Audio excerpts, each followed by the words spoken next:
Innal hamdalillah nahmaduhu wa nasta'inuhu wa nastaghfiruhu wa natubu ilayh wa na'udzu billahi min shururi anfusina wa sayyiati a'malina may yahdihillahu fala mudilla lahu wa may yudlil fala hadiyalah wa asyhadu an la ilaha illallah wahdahu la syarika lah wa asyhadu anna Muhammadan abduhu wa rasuluhu la nabiyya ba'dah.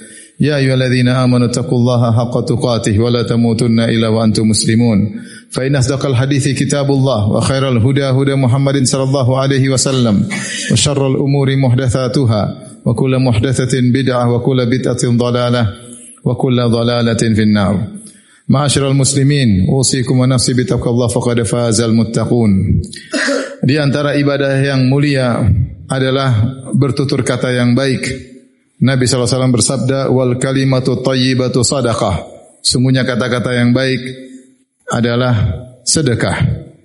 Allah berfirman, wa idh akhadna mitsaqa bani Israila la ta'buduna illa Allah wa bil walidaini ihsana wa dzil qurba wal yatama wal masakin wa qulu lin nasi husna. Ketika kami mengambil perjanjian dari Bani Israel, hendaknya kalian tidak beribadah kecuali hanya kepada Allah semata. Wabil walidaini ihsana, dan berbaktilah kepada kedua orang tua kalian. Wadzil qurba wal yatama wal masakin, dan berbuat baiklah kepada karib kerabat, kepada anak-anak yatim dan kepada fakir miskin. Wa qulu lin nasi husna, dan ucapkanlah kata-kata yang baik kepada manusia. Ternyata perintah untuk berkata-kata baik bukan hanya berlaku pada umat ini, bahkan juga berlaku pada umat-umat sebelumnya, di antaranya kaum Bani Israel. Oleh karenanya Islam mengajarkan kepada kita sebelum berkata-kata hendaknya dipikirkan terlebih dahulu. Bukanlah sifat baik seorang ceplas-ceplos dalam berucap, dalam menulis, dalam berkomentar, baik secara lisan maupun secara tulisan. Hendaknya dia berfikir dulu, merenungkan dulu, baru kemudian dia berucap. Rasulullah SAW bersabda, "Man kana yu'minu billahi wal yawmil akhir falyaqul khairan aw liyasmut." Siapa yang beriman kepada Allah dan hari akhirat, hendaknya dia bertutur kata yang baik atau dia diam. Dia renungkan terlebih dahulu, apakah perkataan ini baik? Jika tidak baik, maka dia tidak usah mengutarakannya. Bahkan bukan cuma memilih kata yang baik, bahkan kalau bisa memilih diksi yang terbaik di antara yang baik-baik.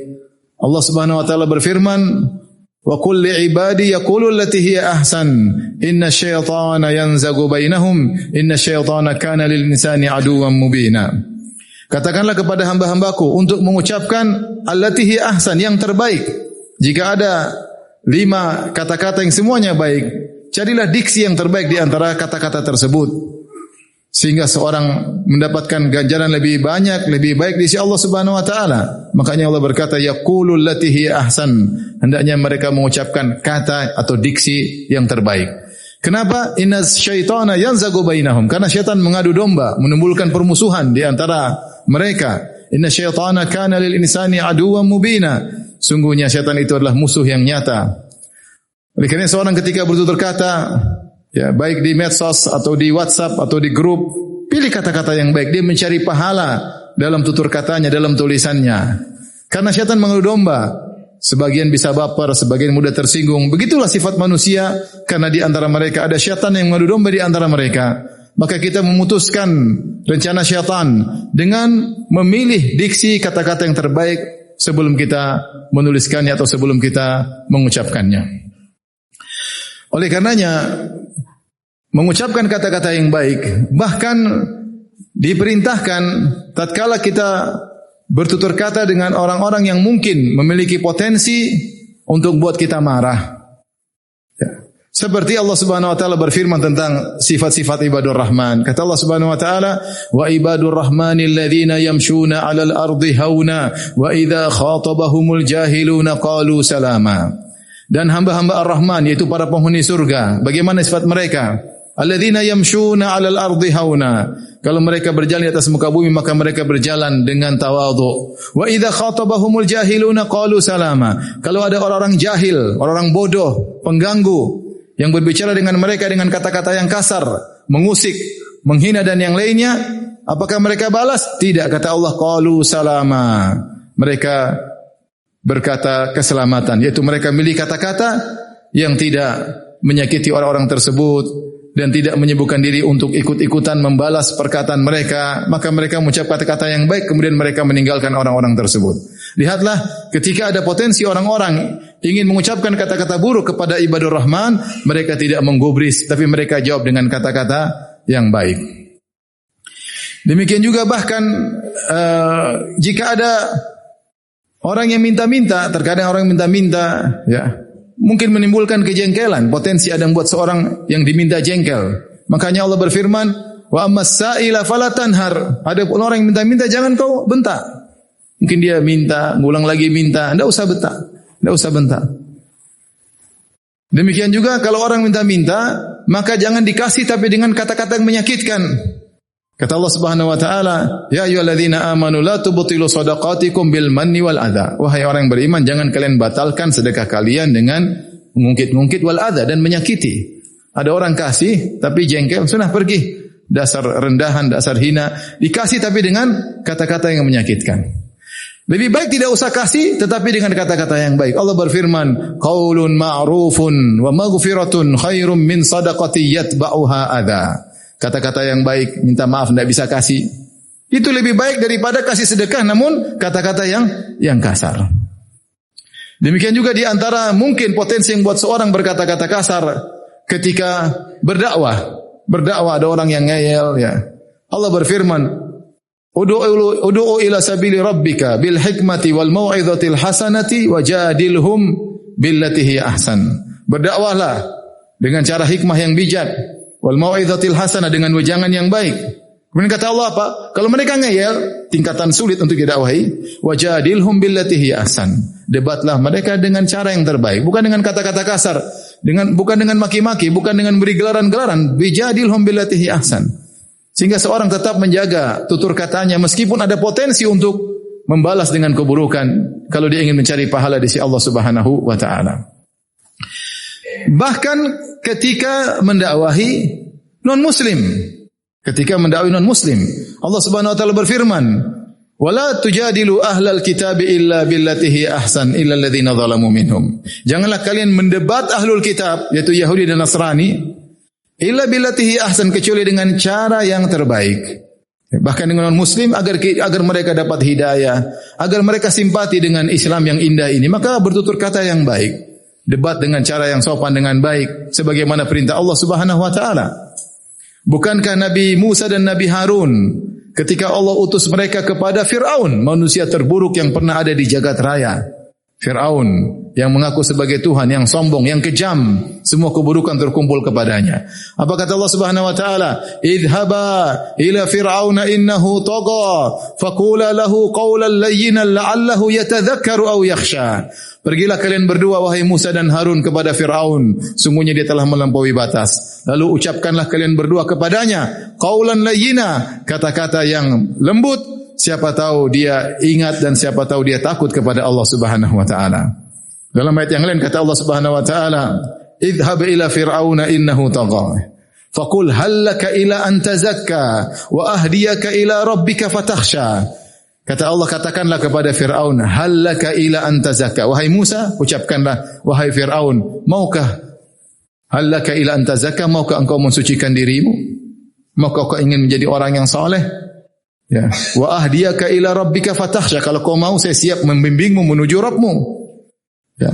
Musa tidak disuruh mengatakan wahai kafir, wahai kejam, tidak, disuruh berkata-kata yang baik. Maukah, bahkan dalam bentuk penawaran bukan perintah. Maukah halaka ila antazakka, maukah engkau menjadi orang yang saleh, orang yang suci? Maka aku siap akan membimbingmu kepada Tuhanmu. Maka jika kepada orang kafir seperti Fir'aun kita disuruh berkata-kata yang baik, lantas bagaimana pula dengan sesama muslim, sama mukmin? Maka sungguh menyedihkan jika ternyata di antara mukmin, di antara muslimin, kemudian berkata-kata kasar di antara mereka, saling beri gelaran-gelaran buruk di antara mereka, saling menghina di antara mereka. Sungguh jauh dari apa yang diajarkan oleh Islam dalam Al-Quran maupun dalam sunnah Nabi sallallahu alaihi wasallam. Aqulu qouli hadza astaghfirullah li wa lakum wa lisal muslimin kulli dhanbin khati'a fastaghfiruhu innahu huwal ghafurur rahim.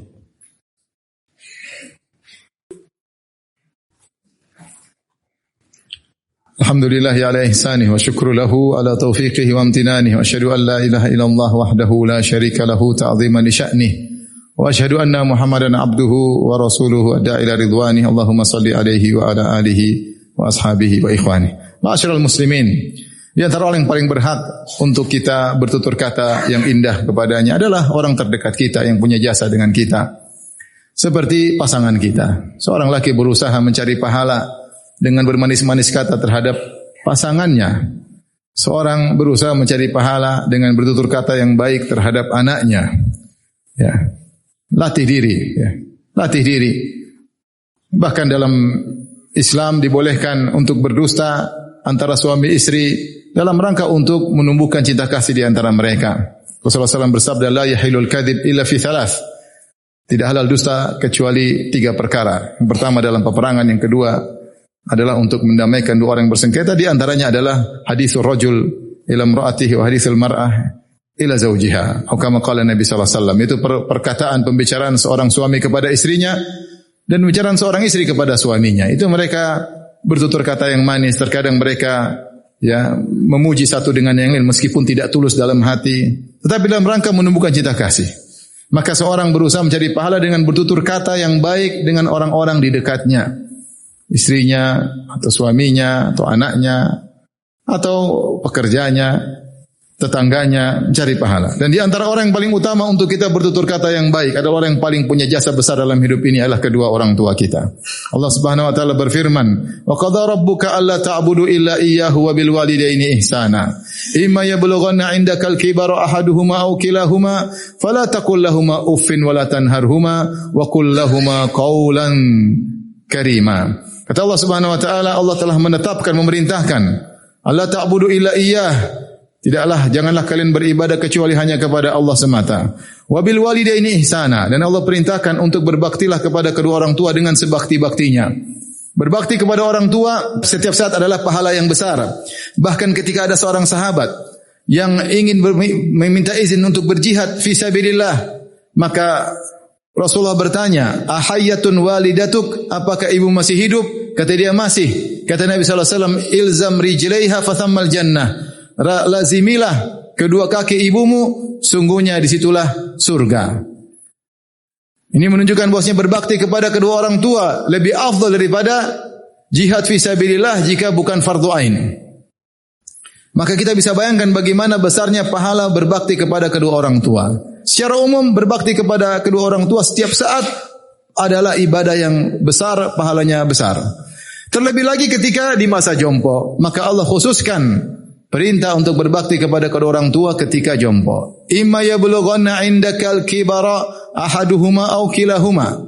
Jika salah seorang dari mereka berdua telah mencapai masa jompo, masa tua di sisimu, salah satunya atau keduanya.